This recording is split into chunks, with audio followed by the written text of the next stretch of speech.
Hi everyone, welcome back to the channel. In today's video, I'm going to be talking about how I was able to pass all 3 levels of the CFA on my first attempt and the tips and tricks to help you do the same. If you're interested in this kind of content, please go ahead and hit the subscribe button below to stay up to date on all my new content. So my very first tip, I'd say, is to get started. As soon as you have that, seed in your mind that you want to take the CFA exam, go ahead, register, and take the exam. Don't put it off till later. If you know in your mind that you want to become a CFA and this is a goal that you have for yourself, I would recommend that you go ahead and you take the exam as early as possible. Why am I recommending this? Because think about it. The more life goes on, the older you get, the more responsibilities you have, right? You might get married, you might have children, you're definitely going to progress in your career. That means more responsibilities, more workload. I feel like the younger you are, the more time you have on hand. And just like the Nike slogan, just do it. Go ahead, sign up for the exam and just do it. So I definitely recommend taking the exam as early as possible and just doing it, because at the end of the day, you need to go through with it if you want to become a CFA. So that's tip number 1, is to just do it and start as early as possible. So the second thing that I would recommend you guys do is to always strategize your studying. I think it's very, very difficult to pass all 3 levels of the CFA exam if you don't have a strategy in mind. And I would say the best way to do that is to break it out into months, weeks, and days. So you want to, kind of work backwards from the month that you're supposed to be taking the exam, work backwards and planning out, how many months of time are you going to be devoting to reading the curriculum? How many months of time are you going to be devoting to doing mock exams and to practice? And then for the weeks, a couple of weeks ahead of time, you want to say, this week I'm doing, credit investments. And next week I'm going to be doing equity. The following week I'm going to be studying ethics, and kind of having, a topic that you're doing a week. And then also every day. You should have every single day kind of planned out, and you should know every single day what you're going to be doing the next day. So, there should never be a day that you wake up and you're like, I don't know what I'm studying today.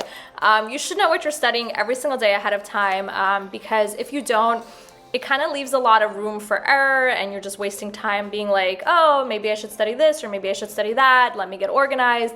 Let me get the materials out. It just wastes time. And as you guys know, for the CFA, timing is everything, and you really want to minimize the amount of time that you're studying and study effectively, which is why I say it's important to study smarter, not necessarily harder. So by having a strategy and by having a plan in place, you're studying efficiently, you're studying smarter, but you don't have to put in extra work to study harder, if that makes sense. So hopefully you guys can put a strategy into place, and definitely let me know if you have any questions, or if you guys want any input on how I think you should strategize. I'm happy to help, and happy to offer any advice that I can with that. My next tip for you guys is to be organized, not necessarily just in your study plan, but also in the notes that you're taking. Some people take notes on their laptop, on their tablet, iPad, on their phone, wherever you're taking notes. Some people like to use the old-fashioned pen and paper, which is what I like to do, believe it or not. And you still need to be organized. That's a lot of notes, whether it's on pen and paper or whether it's on an electronic tablet. You need to be organized. You need to label every chapter of your notes. You need to make sure that you're not losing notes, especially like myself. If you're using pen and paper notes, make sure you don't have loose pieces of paper flying all over the place. Be organized and be very meticulous about how you are compiling your notes and how you're studying for the exam. It's really not that difficult to organize yourself. Go ahead, buy stationery, buy folders, buy divider tabs, buy binders, post-it notes, paper clips, staples, whatever it is. Just go ahead and buy it and keep yourself organized, because I think that was really helpful for myself in passing all 3 levels of the CFA exam. The next tip that I have, and I think is really essential for every level of the CFA exam, and some people may be like, oh, that's pretty obvious, but to some people it's not obvious. I don't have a photographic memory, and I don't know if any of you guys have a photographic memory, but if you're taking the CFA exam, there is just so many formulas to remember, there's so many definitions to remember, that it's really difficult to remember just by writing it down one time. Some of the formulas are insanely long, and they're really crazy and ridiculous. I don't even know how like I memorized them when I took the exam, but I think something that really helps me memorize them is literally just review and repetition and practice. The more you look at a formula, the more you write it down, the more you use it in a practice problem, the easier it becomes to remember. I had to review things many times over. I can't just read something once and remember it like this. Like, unfortunately, I have to review a lot. And I'd say for an exam like the CFA that has just such a sheer amount of content, you really need to review a lot, right? Like, reread the material, go over and look back at your notes, rewrite the formulas. And the thing about writing down the formulas, like I said, some people use electronic notes or some people just kind of, write things on their laptop. Formulas are one exception. I think you should always be writing them pen to paper. I don't know what it is, and there's studies about this. I believe that like just writing things down helps you remember it. That pen to paper action really works, and I would highly recommend that you guys write out each formula and memorize it over and over again, whether you use flashcards or you're just writing it in your notebook. I can't stress enough how important repetition is for the CFA exam, and not just with formulas, really with practice questions, right? Keep doing them, mock exams. Practice makes perfect, and I really believe that that's true for the CFA exam. And if you're not going to be willing to put in the time to review formulas and review concepts and take the time to do a lot of practice questions, you might find yourself having to retake the exam.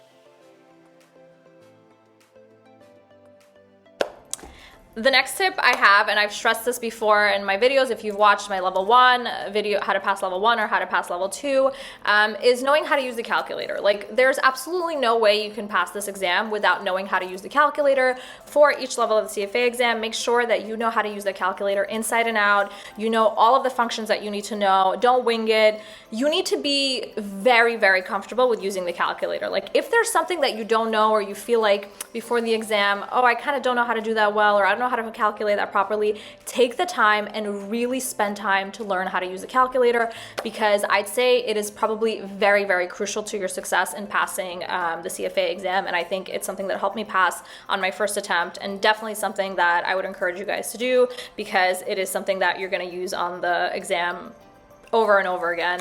Aside from ethics questions, almost every single question you answer on the CFA exam will probably require you to use a calculator in some capacity. So definitely make sure that you know how to use a calculator very well and you're comfortable with it. Something else I think that was also key in me passing the CFA exam, all 3 levels of the CFA exam for my first attempt, is using my time wisely.